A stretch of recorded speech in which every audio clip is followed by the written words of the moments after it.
Hello, everybody. Hello, Jamie. Hello, Heldy. Hello, RC. Got a fun one here for you today. We're going to look at this June 1 stuff that I talked about doing a couple of weeks ago. I will tell you, did not go the way I thought it was going to go in doing the work. So I wrote down all 32 teams. I said to myself, I'm going to look at all these rosters. I'm going to do everything in my power to find somebody. I got a lot of teams here I don't have a name down for.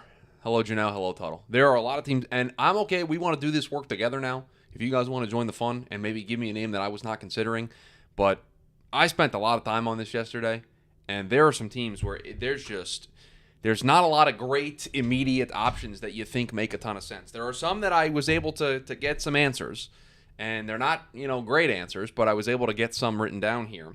But there are some where I don't know. I just don't know. No, we don't have Aaron Rodgers down for the Jets. I can promise you that. We've got two other names down. They were one of the easier teams to put names down for potential June 1 cut. So I've got depth charts open. I've got overthecap.com open for salary stuff if we want to fact check a name. I got it all. We are all just ready to go here. We've also got the schedule release stuff that is starting to get leaked. Looks like my team's playing Monday Night Football week 1 of the regular season. Looks like we've got Chiefs-Lions to open the year. The league completely buying in to the Lions hype. Benjamin, welcome. Welcome. Glad you're here. Appreciate you being able to be here for a live stream. We've got a fun one here today. What I think should be an interactive one, to be honest with you, because we're going to have to do some work here on this show. So if you guys are ready, too many Jets primetime games already. I am not surprised, though. I'm not surprised. I think they're gonna max out. I think they're gonna get to the big number. And so I've got that open as well in case we want to make sure we could talk about that. We could talk about whatever we want here over the course of this show. So if you guys are ready, I've got everything kind of sorted out the way that it needs to be sorted out here on my browser, and we will go to this screen. Hello, everybody. Greetings. Good morning. I've got my half-filled water today. Didn't get a chance to run downstairs and grab the full water ahead of the start of the show, but we should be okay. So here, I'll show it to you. There's the list. You see the blanks. Those are the teams we couldn't find names for. So gonna be fun here, as we'll probably interweave some schedule talk in here as well. So without further ado, let's get this show on the road. And welcome into the Thursday edition of the TDN Daily podcast. Chris Schubert back with you here once again on the show. Hope everybody is having a great start to their Thursday. What a busy day here we've got for you on TDN Daily as we are recording this show live. We've got some schedule release information that is starting to come out ahead of the full schedule release at 8 p.m. Eastern time tonight. A little bit of a heads up, we're doing a live stream tonight. Myself, Jamie Eis, are going to go live on the TDN YouTube channel to react to the rest of the schedule reveal because we're getting some stuff here throughout the day. So we've got that to look forward to a little bit later. We'll talk about some of that schedule stuff here as the chat dictates us weaving it into the conversation. But the main topic of conversation is something that we said that we were going to do about a week ago. It was a week or so ago here, right here on YouTube, on this show, in which I said, oh, sure, I'll look at all 32 teams and we'll discuss potential June 1st cut candidates for all 32 teams. We will go through and, look over these rosters, look over the people that came in, look at the draft classes, see if there's room for these teams to maybe move people around. And I'll tell you, learned a lot through doing this work over the last couple of days. And I've got the book right here in front of me. I've got the book of names that I wrote down, and I will tell you, I've only got answers for half the league. I've got answers for 16 teams, and I'll tell you, I cheated a little bit because 2 teams have already used 2 post-June 1 cut designations, so we only had to pick names for 14 teams. This was a challenge, a fun challenge to look at these rosters. I'll tell you, a lot of teams don't have up to 90 players right now on their roster. Some teams have just a ton of roster space, and so finding cut candidates in the midst of their draft classes was a bit of a challenge. So here's what I think we do here. I'll throw it out to the live YouTube chat, and we can see if this is what we want to do. I'm thinking we go through the teams that I was able to find answers for. Definitively, that I found answers for. Cut this player, We're not cutting anybody for this team because I've completely gone over this roster. And for the ones that are up in the air, I'll throw them out to you guys. And if there are names that you immediately think about, we can discuss them, look at the contract implications, look at the depth chart, and see if it makes sense. If that sounds like a good plan, that's how I would like to chart forward with doing this show, because I've got a bunch of names down here that I think are going to be worthy of conversation and worthy of the back and forth.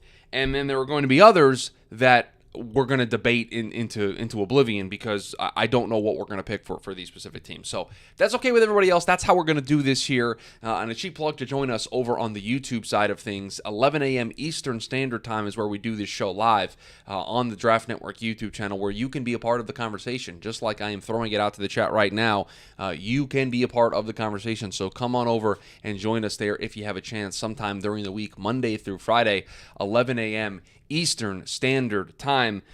Okay, without further ado, I will go through the teams that we have definitive answers for, and we will go from there. So for the Arizona Cardinals, they cannot have any more June 1 cuts because they designated both Rodney Hudson and J.J. Watt as post-June 1 designations. Those guys both retiring, and the reason behind that is the way that they're able to do that. They've got void years on that contract. Designating them post-June 1 cuts carries a little bit more dead cap for this year, but specifically in Rodney Hudson's case, but they gain cap in both of these years, and they don't need the cap space, but they're keeping the cap space so that they can roll it over into next year, would be my guess. So those two already designated as post-June 1 cuts, so Arizona can't add anybody to the list. We get to the Atlanta Falcons, and I'll tell you, this is one that maybe a little unpopular, what I'm about to say here, but there were two names that came to mind to me that could be, I should say, won't not definitely be, but potential June 1 cuts, and that is Cordarrelle Patterson and Matt Hennessy. So center Matt Hennessy and Cordarrelle Patterson. And the thing with Cordarrelle is Tyler Algier played pretty well last year, and they just drafted Bijan Robinson inside the top 10. And I know maybe we shouldn't be necessarily in the interest of, getting rid of guys that make our offense hum, but we signed Cordarrelle to a 2-year deal last offseason. We can save a decent amount of money against the cap, save about $4.25 million against the cap. We want to go out and move that money around someplace else. And for Cordarrelle, don't really know how much work share he's going to get because Bijan and Tyler Algier are going to be there. So that would be one of the bigger names that I would keep an eye on. And I threw Matt Hennessy's name out there because he's listed as the backup left guard. They drafted Matthew Bergeron. They've got a swing tackle. They've got some depth at the center position. So from a math perspective, when you look at Matt Hennessy post-June 1, he's one of those guys that could generate them the most money. $252,000 in dead money, but saves them 2.7 against the cap. So from a strictly numbers perspective, he would make some sense. But again, I don't know how they want this depth of this offensive line to shake out. Jamie says, wonder if Cordarrelle Patterson goes back to more receiving. Yeah, I mean, they've got right now Drake London. You look at the rest of the room, Mac Hollins, Scotty Miller. There could be some opportunity there if he goes back more into that role. But if they're going to keep him strictly in a running back role, he would be on the short list for me here as potential June 1 cuts. All right, the Baltimore Ravens. We'll go 3 for 3 going in alphabetical order based on abbreviation of another name that made some sense here. And I want to pull up the numbers here, so I got to change tabs here real quick. This is, again, post-June 1 cut. Patrick McCarry, $2 million in dead cap, but they save $4 million against the books. And looking at their depth chart again, that's the challenge here. And I'll walk you through the thought process of how I came to the conclusion for some of these names, or the reason why I couldn't get to some names for some teams. Is the first thing I did was pull up overthecap.com, say, hey, we're going to cut somebody post-June 1, and look at the people that would generate the most immediate cash, right? Who would bring in the most cap savings immediately for their team? And you go through that, and there are going to be some guys that are immediate impact starters that you're not even going to consider. So, okay, you rule those guys out. And then you start to get the guys, and then you need to look at, okay, where are they on the depth chart? Are they the backup offensive lineman? Are they the swing tackle? Are they decent wide receiver 4, wide receiver 5 depth? Because those are guys that, depending on how they play on special teams, I don't know necessarily if that player is going to get cut. So that's the challenge in doing this. And so Patrick McCarry listed as the backup left tackle for the Baltimore Ravens. So he checks the box of immediate cap space. But I think Daniel Fa'alele who's the backup right tackle, can be a swing tackle and can play both sides. They spent a couple of late round draft picks on some flyers on the interior, so they've got some good interior depth. They've got some guys who can play center. They've got some guys who can play both guard spots. They've got their swing tackle, I think, in Daniel Fa'alele, and so to me, Patrick McCurry could be somebody that they move on from if they wanted to post June 1. So that was the name I came in through there. Now, the Buffalo Bills are the next team up, and they are not the next team up just because they come next in alphabetical order based on abbreviation. They come up next because I am definitively here to say, and I called the friend. Everybody knows the friend I called. Talked to my good friend Joseph J. Marino. Called him up yesterday. I said, Joe, working on this project, could use some advice. I'm pouring over these rosters. I'm looking for somebody to. There's a wee woo. I got a wee woo here in the middle of the show. This better be a good wee woo, Jamie. If you're halting what I'm saying for the show, I'm gonna pause. Jacksonville Mayor Lenny Curry says that renovations to TIAA Bank Field may require the Jags to play elsewhere for 2 seasons in 2025 and 2026. Saw this story floated around, I think it was late yesterday. Feels like the perfect opportunity for the NFL to have a trial balloon to see how things would work in London, no?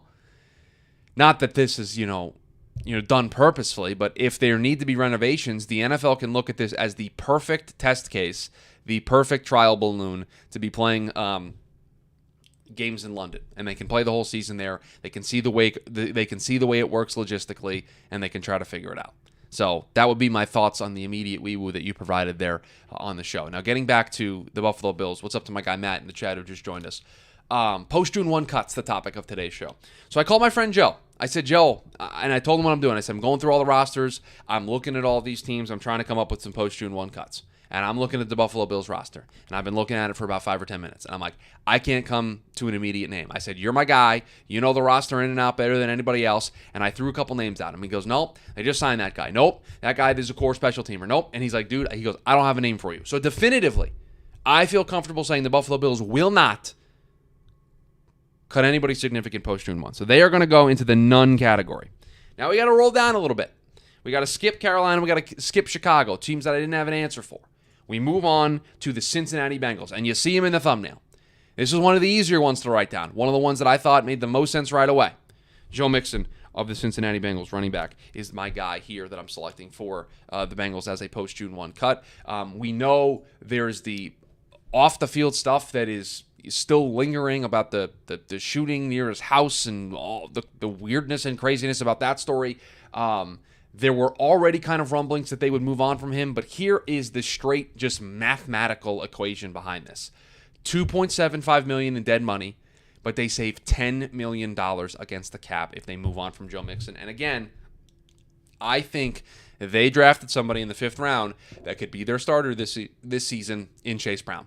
I think they got somebody who can immediately step into that role, and they then would have $10 million to address other needs that they would potentially have depending on who else gets cut in free agency, right? Because other teams are going to make these cuts, and Cincinnati might want to have some money available. They've got $16 million in cap space right now. They may want to add a little bit of cap space. They're going to probably do a Joe Burrow contract here pretty soon.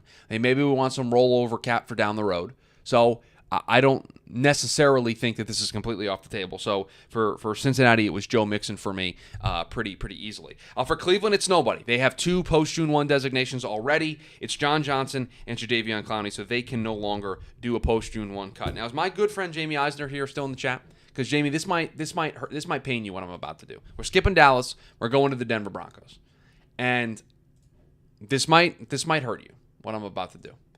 But I am cutting a wide receiver. I'm cutting a wide receiver from the Denver Broncos because we look at this group and we still got Jerry Jeudy, we still got Cortland Sutton, we just drafted Marvin Mims, with one of our top draft picks. So we've got him. I think our top draft pick is what we used with Marvin Mims. So we've got Cortland Sutton, we've got Jerry Jeudy, we drafted Marvin Mims, we've still got Tim Patrick, and so I look at this. And I look at just the sheer math of it all, and he would count for, let me just make sure my math is correct here. I just want to make sure I got to find him here. He would only count for $687,000 in dead cap. We would save $1.5 million. I don't really know what kind of role he's going to have. KJ Hamler's the guy that I wrote down here. I mean, they can't cut Tim Patrick, right? Tim Patrick doesn't work from a money perspective. Counts for way too much dead money, and they save a little bit against the cap, but just $8 million in dead money. I just look at this and I say to myself, they got Cortland Sutton, they got Jerry Jeudy, they got Tim Patrick. KJ Hamler, I think's the odd man out here. So that's the guy that I wrote down. Jamie, who did you think I was going to cut? Did you think I was going to cut Tim Patrick? That doesn't work. The math doesn't work there. I do think a receiver's going to go. They bring in Marquez Callaway this offseason, right? So we've got Sutton, Jeudy, Patrick. We draft Marvin Mims with a second-round pick, our high pick. We've got Marquez Callaway. It just feels like KJ Hamler's going to be the odd guy out there in Denver. So he's the guy that I ultimately wrote down for the Denver Broncos. Now we've got a big gap. Any Chiefs fans in the chat? They're the next team up. Any Chiefs fans here in the chat? Because I did the thing. I did it. I was not afraid. I am ready to bear the brunt of whatever comes next with the name I'm about to say out loud. And I'm just going to switch over to the Chiefs tab here so I can get the actual numbers on what a post-June 1 cut would do. This is not one of the post-June 1 cuts that makes sense financially. It doesn't. Guy counts for $2.5 million in dead cap. They only save $865,000 in salary cap space. But I'm sorry. I look at this roster and I look at the other options that they have, and I look at how great Isaiah Pacheco was, and I look at Jerick McKinnon, and I'm sorry, I don't know if Clyde Edwards-Helaire is going to make the Kansas City Chiefs this year. And so they might just move on from him before they even get into training camp. So the name that I wrote down for the Kansas City Chiefs, Clyde Edwards-Helaire, running back Clyde Edwards-Helaire for the Kansas City Chiefs. Again, this would be more of the surprise bucket if we were divvying these up into likely and then surprise. But I think that they truly are going to move on from him at some point because I don't know necessarily if he's going to make this team. They like Isaiah Pacheco. He was very good for them last year. Jerick McKinnon is a solid number 2. I don't know if Clyde Edwards-Helaire is really going to provide them anything. And Matt says they need to get rid of Clyde Edwards-Helaire, really, like the writing was on the wall in the Super Bowl. And that's kind of the reason why I came to this conclusion, and he was the name that I wrote down here. The Los Angeles Rams are the next team up for me to discuss with you all, and I want to get the accurate number here. This team's got 83 people on their roster. I went through it. Nobody there that's going to make some sense because, again, they kind of did all this. They traded away Jalen Ramsey. They cut everybody. I mean, the only player of note that they could potentially, they've got Aaron Donald, but none of the, look, let me just tell you, post-June 1, we lose $20 million against the cap if we move on from Cooper Kupp. Aaron Donald, $5 million in the hole. And Matt Stafford, Rob Havenstein, all in the negatives. We going to move on from Tyler Higbee? No. Everybody that makes sense from a potential cash perspective are key contributors to their team. So there's nobody that really jumps off the page as making any level of sense for the Los Angeles Rams. Again, all of the big names that you could immediately talk about, Cooper Kupp, Aaron Donald, Matt Stafford, Rob Havenstein, they all cost you money. They're all productive players. They're all the holdovers that are still there that are going to help you potentially be successful. So those guys are not going to move on. And then you look at other players that could potentially be there, and they're starters. They've kind of gone they've gone through this roster pretty well and have gotten rid of a lot of people. And so for me, there was nobody here that made some sense. The Miami Dolphins, the next team up. And I will tell you, I made another phone call yesterday when doing this project. And if you know who I called for the Buffalo Bills, you know who I called for the Miami Dolphins. I called my good friend Kyle J. Krabs, and I said, my friend, I'm trying to figure this out. I'm pouring over this roster. Help me out here. And he gave me a name. And you know what? When he gave me the name, it made a ton of sense. This team, Xavier Howard. This team brought in Cam Smith. This team drafted Cam Smith. This team brought in Jalen Ramsey. He gave me Keon Cross in corner as a potential June 1 cut. This is a guy that's probably going to be corner 5, 6 on this roster. Had to start a little bit for them last year. Wasn't very good. They've got Xavier Howard. They've got Cam Smith. They've got Jalen Ramsey. And so here's the thing, Tuttle. Byron Jones has already been designated as a post-June 1 cut, and so for the sake of this show, I didn't want to talk about somebody who had already been designated a post-June 1 cut.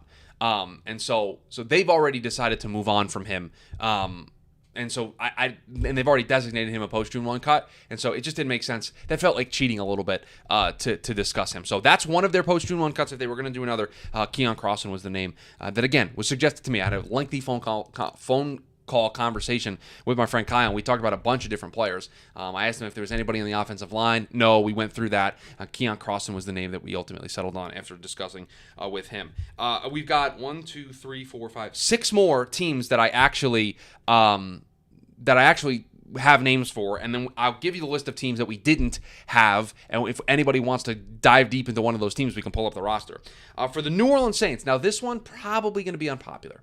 So let me just very quickly get over to the New Orleans Saints in both depth chart and salary cap. And this was a guy that I thought, and I will tell you, when doing the whole fix the Saints stuff, right? When we try to fix the Saints before the season begins from a cap perspective, this is a guy that I cut outright before June 1. And this is a guy that if they were to cut right now, $360,000 in dead money, $3.78 million in cap space. And we know how much the Saints could use some cap space and could use some rollover cap space to be able to help them down the road. And I will tell you, this is a position group that they invested a top 64 pick in this year's draft class, and a couple years ago used a first-round pick in this position. I decided that they could cut edge Carl Granderson.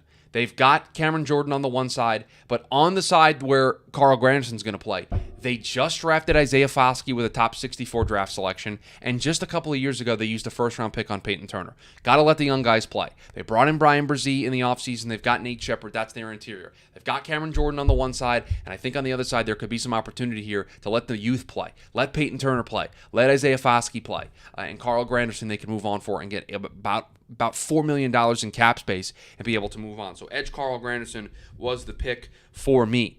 The Giants were a team that I was able to come up with a name for. I would say pretty easy once I pulled up their depth chart. The thing I try to do with all these teams and immediately think of a player before pulling up the depth chart and kind of pouring over it. But I will tell you that once I pulled up the depth chart for the New York Giants, there was a name that immediately I think jumped off the page to me. I will get you the numbers on what he would provide in terms of salary cap relief if the team were to move on from him. It's a modest number. It's not a big number if they were to move on from him. It's about $1 million, $988,000. But I just think from the perspective of there's not going to be room for this guy if they want to move on from him. And let me just pull up the contract that they signed him to see if it makes some sense. They signed him to this contract this offseason. And so this is the one. I had a couple of these that were starred that they did sign this guy. And so this is a tough one to suggest because they just signed him. And it feels like if they just signed the guy that they feel like there's value. But I don't know where Jamison Crowder fits in on this New York Giants roster. I really don't. They've got Paris Campbell. They've got Isaiah Hodgins, Darius Slayton, Sterling Shepard, Wan'Dale Robinson, Jalen Hyatt. Jamison Crowder is your wide receiver 7, your wide receiver 8, your wide receiver 9. I mean, they've got Jeff Smith also on the roster. I mean, they've got a lot of just guys on this team. And so if I was going to pivot, I would say somebody in this wide receiver room's got to go. Somebody's got to get cut. They've got to move on from somebody. They just brought in Paris Campbell. Not going to be him. They gave him a decent amount of money. Jalen Hyatt, they spent money on. Sterling Shepard, they brought back. I mean, there are guys here. Wan'Dale Robinson, a recent draft selection. And so to me, Jamison Crowder was a name that immediately came up, but they just signed the guy. And so I think the wide receiver room here in New York is something to keep an eye on. So I wrote that down, wide receiver room for the New York Giants. The New York Jets, next up here on the list. And there are two options. They've been the same two options this entire time. Again, I don't think either of these guys are likely at this point, but if you're looking for potential post-June 1 cut candidates, it is Carl Lawson and it is Corey Davis. Carl Lawson gets you $15.4 million in cap savings, and Corey Davis gets you $10 million in cap savings. And again, this Jets team is very, very easy to look at the depth chart and see that these are the two positions where there are likely cut candidates. With Carl Lawson, they drafted Jermaine Johnson in the first round a year ago. They drafted Will McDonald in the first round this year. They spent a fourth-round pick on Michael Clemens, who played particularly well for them. They have Bryce Huff. They could move on from Carl Lawson, use that money to potentially get some more offensive line depth, and they could run with a pass rush rotation of John Franklin Myers, Jermaine Johnson, Bryce Huff, Will McDonald, Michael Clemens, which is going to be what their group is down the road anyway, because I think after next season, Bryce Huff and Carl Lawson are going to be gone. I don't think they're going to bring those guys back. And so that group's going to be Jermaine Johnson, Will McDonald, Michael Clemens, and John Franklin Myers. And so that's if you want to do that, you've got that option. For wide receivers, they've got Garrett Wilson as their wide receiver 1. They spent money on Alan Lazard. They brought in Mecole Hardman. They've got Denzel Mims and Randall Cobb. Corey Davis, potentially the wide receiver 3, wide receiver 4 on this team. Those are the two guys that bring the most in terms of cap relief, and also the positions where they've got enough depth to where I think they could get away with it if they wanted to move on. Jamie, are you still in the chat? Because this next one I think you're going to troll me for, and I am willingly ready to accept the troll that is going to come with this next one. The Philadelphia Eagles, next up here on the list. And let me pull up their over-the-cap numbers so I can pull this gentleman up here and we can have this conversation, because I think you're going to there's going to be some trolls here for me here with this one. I selected a running back for the Philadelphia Eagles because when you look at this depth chart, and it was only until I pulled it up that I realized that this is what they were doing. But they trade for DeAndre Swift. They've still got Kenny Gainwell. They've still got Rashad Penny. They've still got Boston Scott, all these guys that they like. I wrote down... Logan. They love Boston Scott. They love him. I had to keep him in there. I wrote Trey Sermon down. Saves him about $1 million against the cap. He's their RB5, and I love Trey coming out. That's just an L for me. I thought he was going to be great. He just hasn't been able to be as productive as I thought he was going to be. Trey kind of slots in as the RB5, and here's how I kind of came to the determination. They got to cut somebody from this running back room. They're not going to cut DeAndre Swift. They just traded for him. They're not going to cut Rashad Penny. They just signed him. Are they going to cut Kenneth Gainwell? Are they going to cut Boston Scott? Are they going to cut Trey Sermon? Of those three, which one's more likely? I went with Trey Sermon. You throw out Derek Barnett's name as a potential option, and that's really interesting to me. Not a name that I considered. I figured that they would want some depth at that position, considering the overhaul that group has had over the last year or so. And so I didn't even really kind of look at the numbers on him, but let me pull his numbers up real quick as a post-June 1 cut to see what it would look like. Yeah, I mean, he would cost $3 million. He would count as $3 million for dead money and only save them $58,000. And so from that perspective, does it really serve you any purpose to move on from him when he's going to probably be your number 2 option behind Josh Sweat at that position? So that was kind of the reason behind that. Quez a possibility, Quez Watkins. Let's look at his numbers real quick. I appreciate the shout out, everybody. Yeah, I mean, he's a guy that would be $2.7 million in cap savings, would only count for 42,000 in dead money. And you look at this Philadelphia Eagles wide receiver room. They've got Devonta Smith. They've got A.J. Brown, Olamide Zaccheaus, who they brought in. Quez kind of slots in is as in a battle for that wide receiver 4, potentially the backup slot option. So I don't know if it's likely, but it's certainly somebody that we would probably consider. Pittsburgh, I wrote a name down. I will tell you the last 2 names I wrote down, and I'm going to lump them together here because I'd love to get the chat's thoughts on this, because I don't love writing these 2 names down. For the Pittsburgh Steelers, I wrote down Levi Wallace's name, and I'll tell you, I don't love it. They brought in Ahkello Witherspoon right in free agency this offseason. They drafted. They also brought in Patrick Peterson. They drafted Joey Porter Jr. Is Levi going to play the nickel spot for them? So I looked at his contract, and again, I poured over so many contracts that I just don't remember the numbers completely offhand. So let me pull up his. I have the overthecap.com up for the Pittsburgh Steelers. So just give me a second here to find his name. He would give him $4 million in relief, and he signed the contract last year, so he's not a recent signee. And so that was the name that I came to. I didn't love it, I'll tell you, but it was a name, so I threw it out there. And for Washington, a guy that, again, I know, I've heard Ryan Fowler kind of talk about this in the past, a guy that they could potentially replace. I put Kendall Fuller's name down if you wanted to highlight somebody that could be a surprise candidate to potentially get cut. I threw his name down there as well. So, okay, those are all the teams that I had names written down for. I will give the group here, this is what I will do. I will give the group the opportunity to talk about any of the other teams that I did not have a name down for. And we can pull it up and we can talk about any names that you guys have in mind. So here are the teams that I did not have answers for. I poured over their rosters, could not find an immediate answer that would, even from a surprise perspective, would make some sense.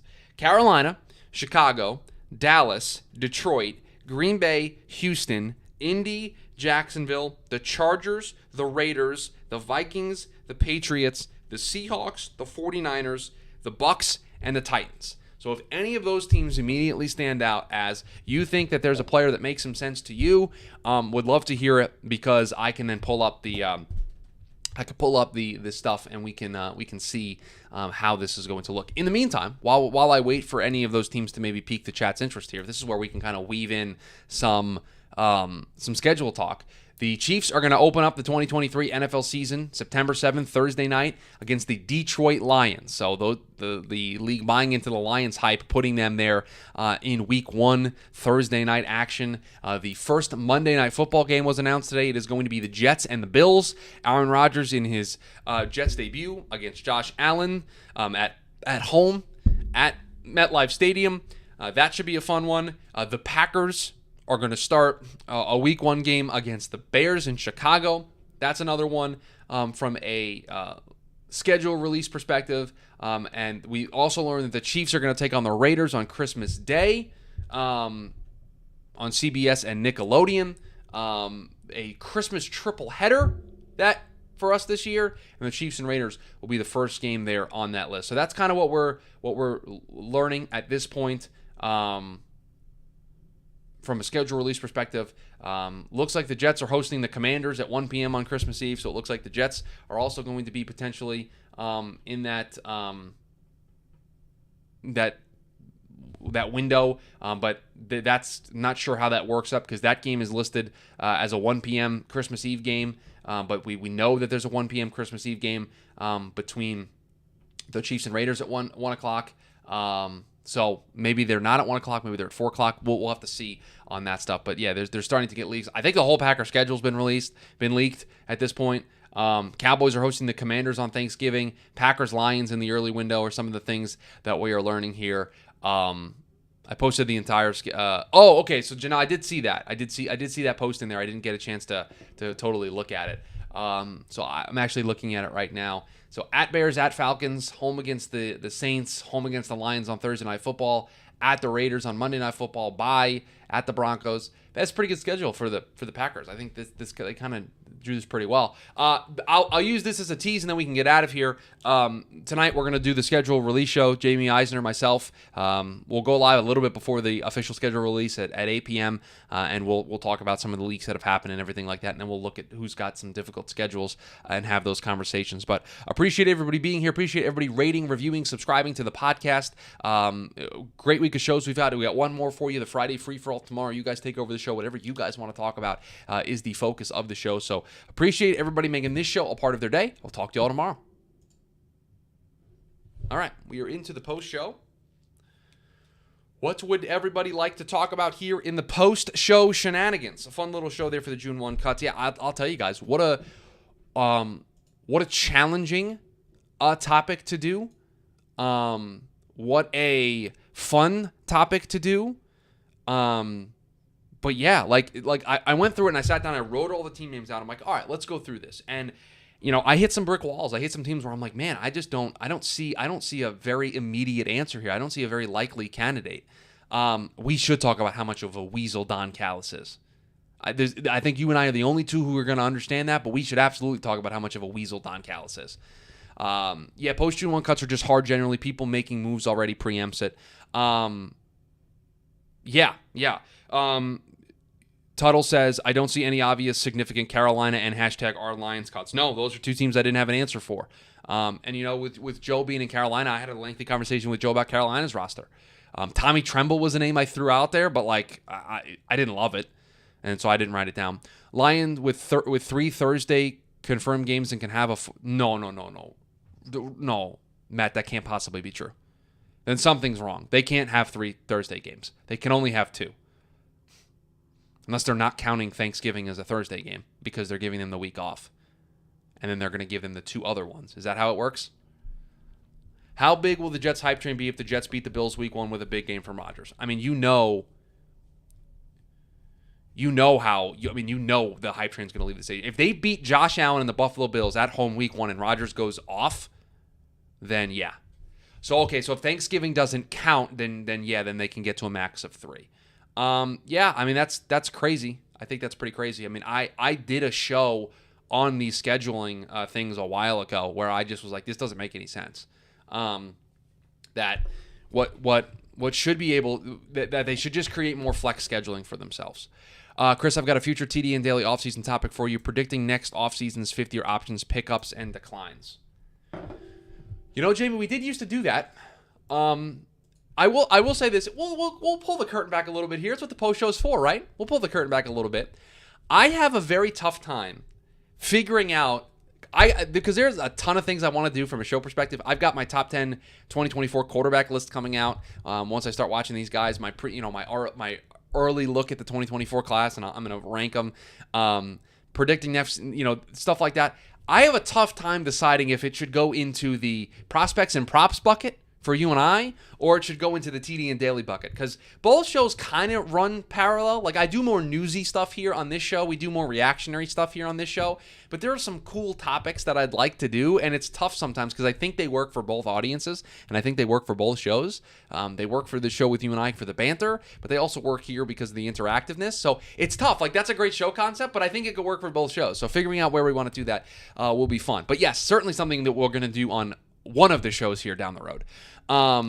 Both Packers-Lions games are on Thursday. I did a show on this. I did a show on this way back when, a couple of weeks ago. I actually don't remember the exact date, where I talked about this exact thing, where I talked about the scheduling and how the NFL should just adopt more flex scheduling in general, just give themselves the ability to flex games just all over the place. Instead of just adding more Thursday night games, because the argument was that they want to get more national exposure for their teams, right? That was the argument was, we want to be able to get more teams onto Thursday night because we want to be able to give them more national exposure, right? That was the idea behind adding allowing teams to be able to play additional Thursday night games, because then you can get another team on their schedule in there and you can get more exposure, right? My counter to that is, what if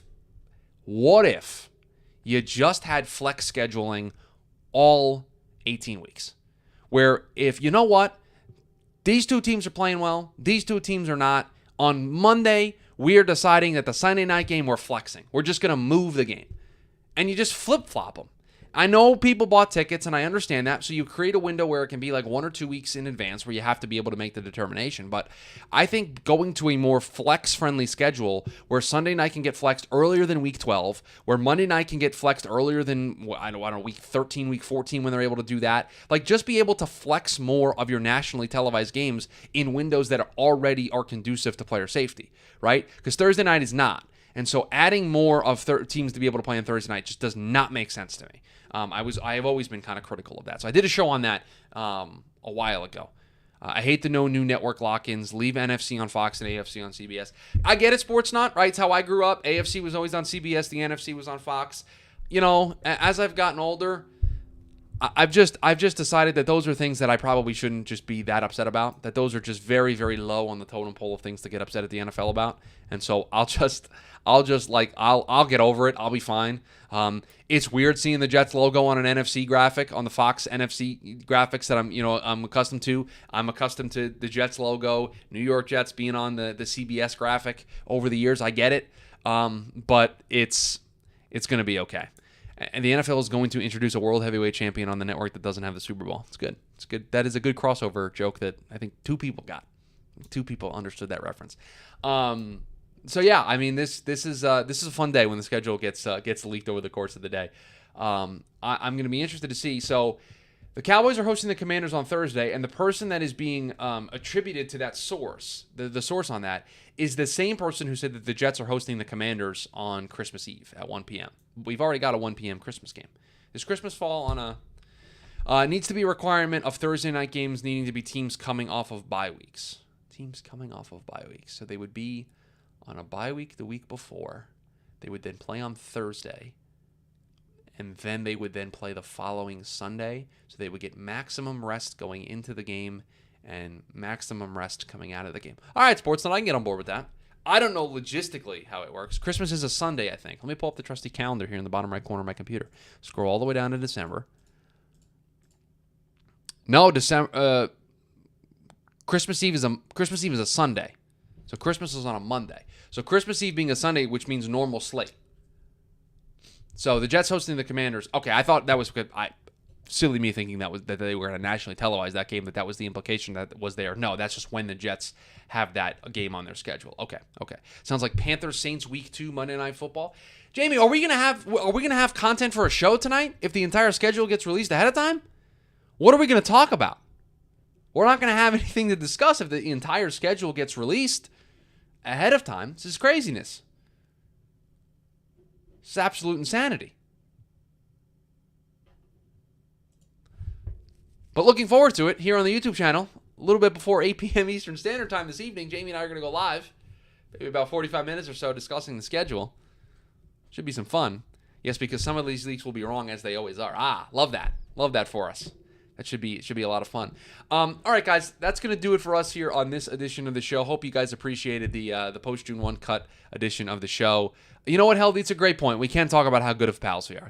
You know what? We can hang out and have a good time and do that no matter what the schedule has for us. But that's going to do it for us. Like I said, tonight, I know I was joking about what we were going to talk about, but we will be here, Jamie and I, 8 p.m. Eastern Standard Time this evening, probably a little bit before, maybe about 10 or 15 minutes before. We'll do a little bit of a pre-show. We'll hop in here. We'll have fun, and it'll be a really good time. So appreciate everybody being here. Appreciate everybody being a part of the show. We got one more tomorrow, the Friday Free-For-All. You guys know the drill. You guys take over the show, so bring the topics. I'll have some in the back pocket for us to discuss tomorrow as well, but should be a lot of fun. So see everybody later. See everybody tomorrow. Hope everyone has a great Thursday. Talk to you later.